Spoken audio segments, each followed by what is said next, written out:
Welcome to The Explainer. Today, we're diving into something really special. We're breaking down an incredibly powerful, incredibly dense 80-second animated story script called A Mother's Brave Rescue. We're basically going to pop the hood and see exactly how this micro-narrative uses super-specific visual prompts and deeply emotional dialogue to craft a complete, resonant story in just over a minute. If you've ever wondered how storytellers manage to pack so much heart into such a tiny window of time, well, you are definitely in the right place. Let's get into it. A mother's love is stronger than your fear. This right here, this climactic line brilliantly anchors the entire story. It's the absolute thematic core of everything we're about to look at. And today, we're going to see exactly how the script meticulously builds up to this deeply emotional moment, using pacing, sharp visual contrasts, and precise directorial cues to make sure this single line delivers an absolute emotional gut punch.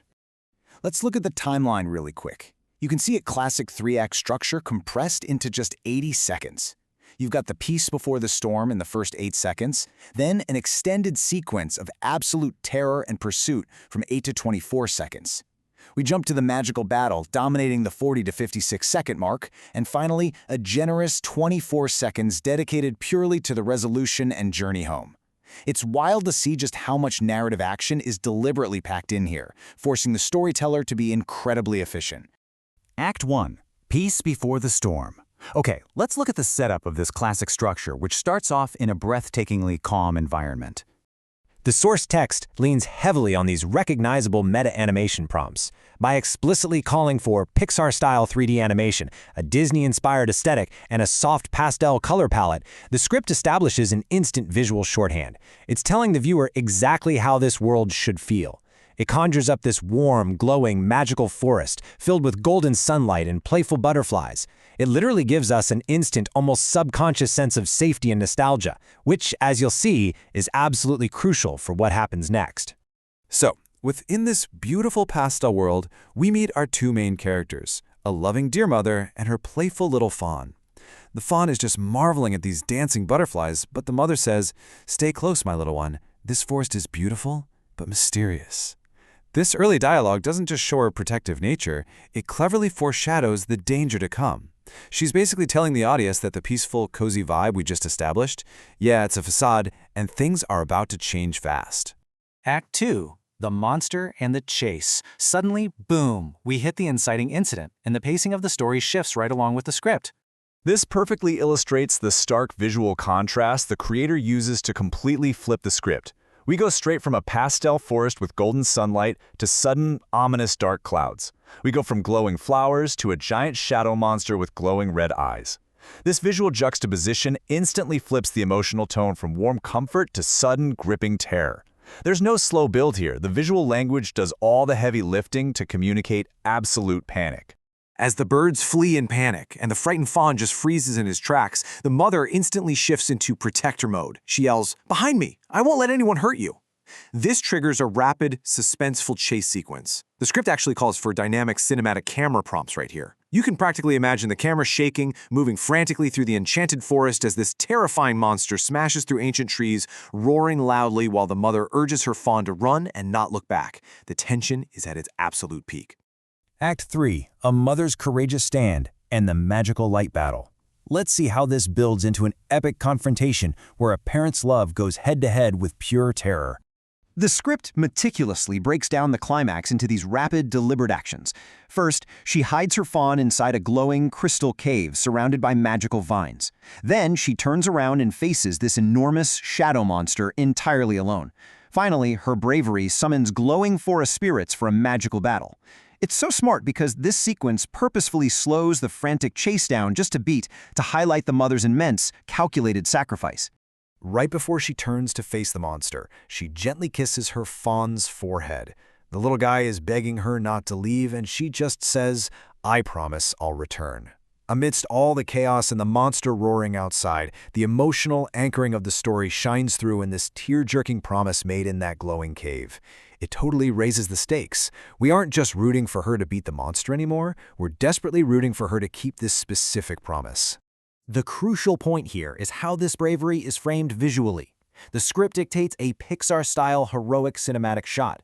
This specific director's note translates to an incredibly empowering visual of the mother standing all alone. She lowers her antlers, magical wind swirling around her. The monster is taunting her, saying she's alone, but this framing proves that her courage is infinitely larger than the monster's physical size. It's your classic David versus Goliath setup realized through precise cinematic language. And here is where we get the huge payoff for that core theme we discussed at the very beginning. She responds to the monster by declaring that a mother's love is stronger than fear, shouting, "The light of love will protect us." As glowing forest spirits surround her and bright golden light forcefully pushes back the dark shadow, this dialogue turns the central theme of a mother's love into a literal physical weapon. Love isn't just a feeling here, it's the exact magical force required to repel the darkness. The threat is defeated, not with physical violence, but with a powerful cinematic explosion of magical light. The monster cries out in disbelief and just dissolves into glowing particles. Instantly, the bright forest is restored. The birds come back, the flowers bloom again. The forest spirits literally tell the mother that her courage saved the forest. It's a wonderfully warm, cinematic ending to the battle that reinforces the triumph of light over dark. Resolution: the heartwarming journey home. With the tension finally broken, the pacing slows way down as we enter the beautiful, deeply emotional conclusion of our story arc. The mother returns to the crystal cave. The little fawn runs into her arms, crying with happiness. He says, "Mom, you came back." And she simply replies, "I always will." This soft, sunlit reunion pays off that incredibly tense promise made during the climax. It provides a massive emotional release for the audience and reinforces the unbreakable bond between them. The script actually calls for an emotional close-up with soft sunlight here, perfectly matching the visual tone to the emotional beats. To bring the viewer all the way down from the adrenaline rush of the chase, the script outlines these specific Disney-inspired aesthetic choices. The characters walk under a pink and orange sunset sky. The playful butterflies from the very first scene return. They arrive at a cozy wooden home with a warm fireplace, and the camera initiates a slow zoom out against twinkling stars. These prompts are meticulously chosen to gradually transition us back to feelings of ultimate warmth, safety, and comfort. As they walk home, the fawn tells her she's the bravest mom ever. She replies, "As long as we're together, we're safe." So the biggest takeaway from this beautifully crafted micro-narrative is that the real magic wasn't the glowing forest spirits, the crystal cave, or even the magical light that defeated the shadow. The real magic was just the unconditional safety of family. I'm going to leave you with this thought to reflect on. We just analyzed a story about animated deer and shadow monsters, right? But it resonates so deeply because it touches on something fundamentally true about the human experience. How does the light of love conquer the shadows of fear in our own lives? It's pretty amazing, demonstrating how even an 80-second animated story can hold up a mirror to our deepest human truths, showing us that love and courage are intricately, beautifully connected. Thanks so much for joining me on this explainer, and I hope this sparks some wonderful thoughts for your day.